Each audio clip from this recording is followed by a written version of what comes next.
The UK has another champion.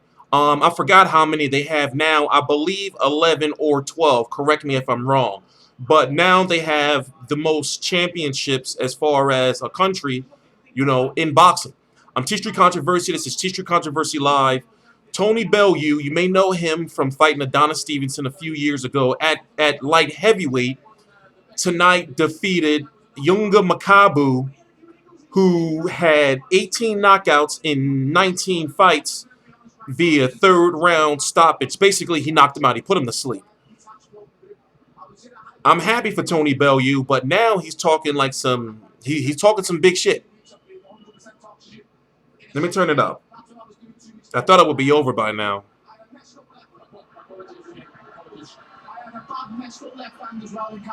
Sparring, the only thing that went well was the rounds of sparring. But what I will say is, who cares? Because like I said, I come here tonight to make no excuses.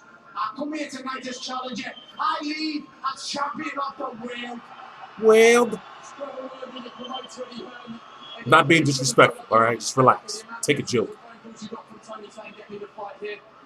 Are you glad that you did? So what, I just want to thank everybody at Everton Football Club, Associated Club, Bill Kenwright, the mayor Joe Anderson as well. Without this, it wouldn't have been possible. If Makabu said that this wasn't a movie, you couldn't make this stuff up. That was one of the best nights I've ever been a part of, and it to be long remembered for. I can't believe Jive talking Eddie Hearn. Like that against such a dangerous fighter. We'll never forget it. He's just called out every single cruiserweight that's got a pro license at the moment. So I know it's very soon, but what next? Listen, after that, he can fight them all. Like I said, Lebedev and the unification fights. I think right now it's a few years. That's what it is, and I can't believe it. It's an unbelievable night. Thank you so much to everybody in Liverpool, Sky for backing us, and of course the whole Everton Football Club. Okay, so listen, he's called out Dennis Lebedev. He's called out Glowacki, and I'm thinking, well, knowing what I know about UK promoter Eddie Hearn, he's going to milk Tony Bellew in Liverpool for about 2 fights before he fights a big fight.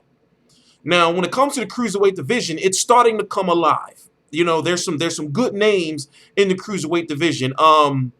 Dennis Lebedev just became a unified champion with the WBA title and just winning the IBF title. You have Babet Shumanov, who is the WBA world title, but he has to fight Dennis Lebedev sometime in the next 6 or 7 months. You have Krzysztof Glowacki, who had the big upset win over Marco Huck, and just recently Steve Cunningham. Now, those are unifications. Now, in two fights, if the stars are aligned in 2 fights, Tony Bellew could be an undisputed champion, if he beats Lebedev and if he beats Krzysztof Glowacki. I'm not saying it's going to happen. I'm just pointing out the landscape of the cruiserweight division, just to let you know what's going on, because the cruiserweight division, as I said, is starting to come alive. There's some good fighters in it, and also the fights are getting more world recognition. So when it comes to him being the WBC champion now, you have to fight somebody in the top 15 of the WBC rankings. You can't fight nobody else unless it's a unification. So do I see him fighting Dennis Lebedev next? No. Do I see him fighting Krzysztof Glowacki next? No. Could he fight Al Haymon's Babet Shumanov next? Yes, that's a fight that can be made. But will Babet Shumanov come over to the UK? I don't know if Al Haymon would do that. He's an Al Haymon advised fighter, but for the most part, he pretty much kind of manages his own career. Al Haymon just plays, the promoter role, whatever the case. Let's look at the rankings for the WBC. Now, you've got some names on here that I don't know how to pronounce. Shout out to a friend on Twitter who pointed me out to an app where I'll be able to know how to, pronounce a lot of names in their native tongue. So, number 2 ranked by the WBC is a guy named Olan Rawaha the Radula. Don't know how to pronounce his name. Go look at the WBC rankings for yourself. You got Marco Huck ranked number 3, Maris Breedis ranked number 4, Olaskandari Zuk ranked number 5. He just got ordered to fight Krzysztof Glowacki. You got Ovel McKinsey, Christoph Wadizak, Dmitro Kucher, Dmitry Kuryasov, Tiabasa Muchunu, Mickey Nelson, Masteros Masternak, who gave Tony Bellew some problems in the last fight, Noel Gever and ranked number 15, Rakim Chakiev. Now don't be mad. I probably butchered majority of those names. But the point I'm trying to make is those are a lot of names you really haven't heard of. So expect for Eddie Hearn to be looking at a lot of tape on these fighters and YouTube videos and trying to find a fighter that he feels that Tony Bellew can beat out of those fighters, because I'm sure there's some pretty good fighters in in their top 15, but you got to understand there's not any really big known names. So I look at it like this: he's going to fight one of those guys I just named within the next, knowing Eddie Hearn, I'm going to say within the next 4 months. And he's just going to go that route and build up for a fight against Denis Lebedev or Krzysztof Glowacki. Will he fight Marco Huck? I don't believe he will fight Marco Huck, in my personal opinion, because if Marco Huck had the title, then he would fight him.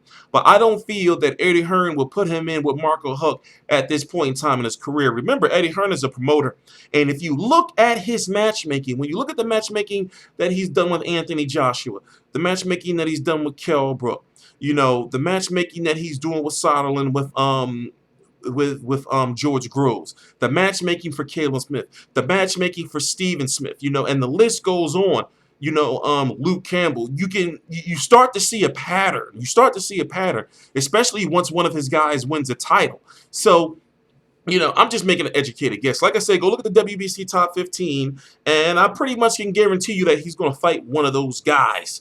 And it's probably going to be one of the weaker of the bunch. He's going to leave it up to his matchmakers to find somebody that can give Tony Bellew, a good fight, but is not good enough to beat Tony Bellew. But like I said, shout out to Tony Bellew, man. For those first, put it this way. First round, he looked good. Second round, he gets knocked down by straight left because he got overzealous. But then the third round, he got the stoppage in a point in time where I was thinking to myself, back off. You're in the pocket a little too long, but he got it done and he looked crisp. This honestly, even though it was only 3 rounds and he did get knocked down, this was the best offensively I've seen him look since I've been covering him, and I started covering him shortly after about a fight after the first fight with Nathan Cleverly. So I don't know. Anyway, I'm T Street Controversy. This is T Street Controversy Live. I cover every single major fight live. Follow me on Twitter. I post all links to the social media. I post all the links to my social media right down below in the description box. Tony Bellew, the new cruiserweight champion of the world, and unless he fights Denis Lebedev or Krzysztof Glowacki, there's really not too many big name fights out there for him. And also, he's been, talking a little bit about David Haye, but David Haye is never coming back down to cruiserweight again. And Tony Bellew is the cruiserweight champ. He's not moving up to heavyweight anytime soon for that fight. So, and then when it comes to the 175-pound division, remember, that's the biggest gap in boxing between weight classes, the 175-pound light heavyweight division and the 200-pound cruiserweight division. I don't see any light heavyweights I don't see any good name light heavyweights that are moving up to cruiserweight anytime soon. So he won the title, but now it's going to be really intriguing to see what he does with the future. Anyway, please subscribe. Go to my Twitter, as I said. Go to my Facebook page. Like my Facebook page. I'm T Street Controversy. This is T Street Controversy Live. Please subscribe.